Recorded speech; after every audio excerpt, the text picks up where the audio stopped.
the real star of extras, the brilliant Stephen Merchant.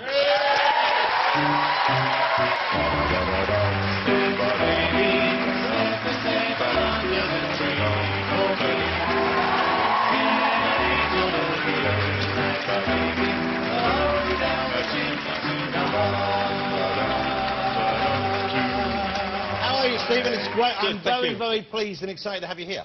Yes, I imagine so. Yes, good. Now, here's the thing about Stephen Merchant. I don't know if you noticed it, but he's a very tall man.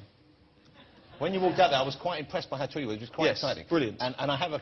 What an amazing observation you've made. OK, we have a present for you as well, Stephen. OK, great. OK, because I know you have difficulty getting clothes. So we have something I've got you from one of the specialist shops that no doubt you frequent. Right, and it's something for you to wear. And I hope you've got the right size. Thank you very much. Did you shop for this yourself? Of course not. No, thank you. But I sent someone out and I gave them specific instructions to make sure it was something that was smart and fashionable, because I'm sure you have trouble finding fashionable garments that can fit and easily. And they should... A pair of... How are they? Did you get close?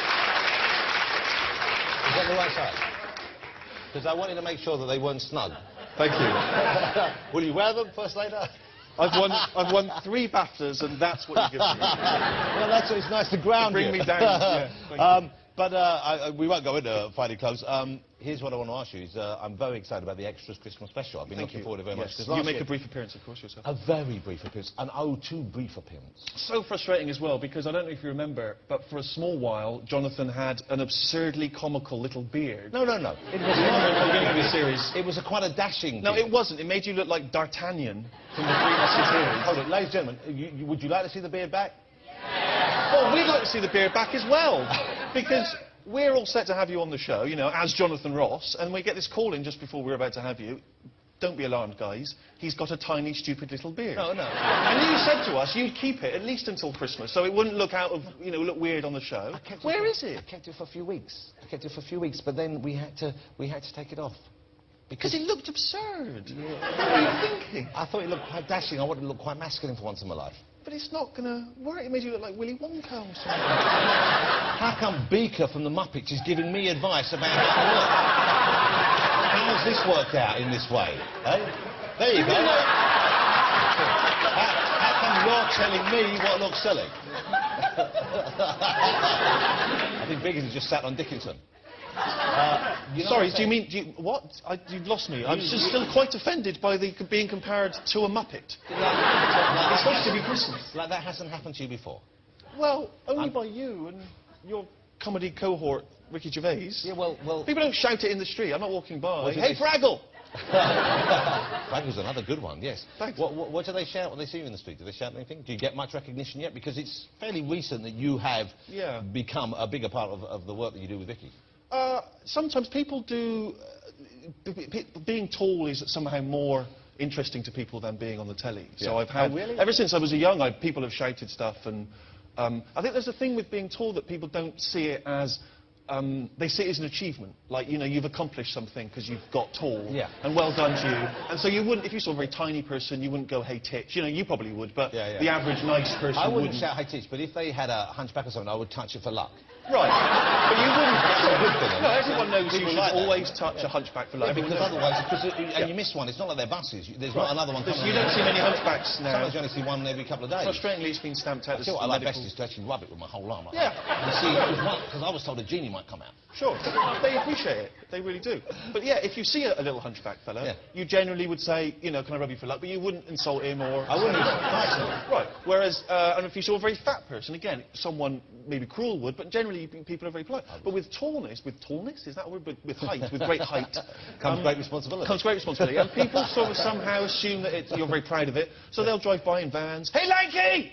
I mean, just like slowing down to shout it, and people making comments, oh, you're so tall, oh my God, you're so freakish, you're talking, and it's sort of, I mean, and I don't know what to say. I've got no, you're right, I'm tall. And you can't deny it. There's nothing I can say, and we did it in the office, that it's always the same stuff. What's the weather like up there? And did your parents put you in a grow bag as a kid? No. So they can... we can actually cross it off the list. They didn't put me in a grow bag. Okay, they didn't put me in a rack to stretch me. Has anyone ever said that? Yeah, of course. Why would they say that? They always say, do you play basketball? again, which... That's my next question. Do you play basketball? Because I would have thought with a God-given talent like height, you should maybe parlay that into sport. Again, you know, you'll have men in pub toilets saying, do you play basketball? And I always think that unless you're, you know, a scout from the Harlem Globetrotters, you've got no there's business nowhere to asking go with it. this conversation. Because if you say yes, what would they say? Well, again, I'm just a bloke having a piss. Yeah. But yeah, I mean, yeah. It's not a reference to your dribbling then that they say the basketball lad is. I apologise for the quality of that last pun. Now, Extras Christmas Special. I'm looking forward to it. I've been sent a copy and I haven't watched it. I'm saving it for near Christmas. Well, I didn't want to watch it in advance because my wife really wanted to watch it with me, and I thought if I watch it like for the purpose of the show, I spoil that as a thing we enjoy together. Because the Office Christmas Special I thought was just about one of the best specials I've ever seen on TV. It was just such a marvellous end to the series, and it must have been a tough thing to finish off, I would have thought. Or did you have that in mind when you were heading towards it? Did you know where you were going to go with those storylines? We always wanted it to be a sort of romantic conclusion, I think, and maybe quite a sort of hopeful conclusion. I think people tended to accuse us of being very cynical and sort of dark and gloomy and mean-spirited, and I think actually we're quite sentimental, the two of us, and so that was sort of what we tried to put in. So do we have a similar ending, without giving too much away, in the Extras Christmas Special? Is it a similar kind of thing? Because I've heard by some people that it's a bit more downbeat and it's a bit more dramatic. No, I would say it's not. I mean, it's 80 minutes, so it's kind of like a little mini-movie. So it's like a film. Is that what you're aiming for? We were aiming for it to be like a film, and I think if you've not seen the series before, or even if you're not a fan, I think, you know, this is kind of, it's self-contained, you can sort of watch it, and you know how, like, at Christmas there's a certain sentiment in the air, and I think that's why films like, you know, A Christmas Carol and It's a Wonderful Life, they sort of tap into that spirit. And I mean, not to compare us to Dickens, you know, you'll be the judge, but I think there's a sort of, we're trying to get into that kind of Christmas sentiment. And you play, of course, we should say in Extras, you play Darren, who is Andy, who played by Ricky, his agent. Yes. Not a particularly accomplished agent, really, not a particularly good agent, really. No. Okay, we're going to have a little clip. This is from the Extras Christmas Special. When's it on? It's on the day after Boxing Day. The day after Boxing Day. They've given us the prime slot there. That's the real killer slot. So it's a kind of post-Christmas special, really. It's when you're sick of Christmas, then you really want to sit down and watch a Christmas show. Okay, this is it. It's on the 27th of December. Here's a taster.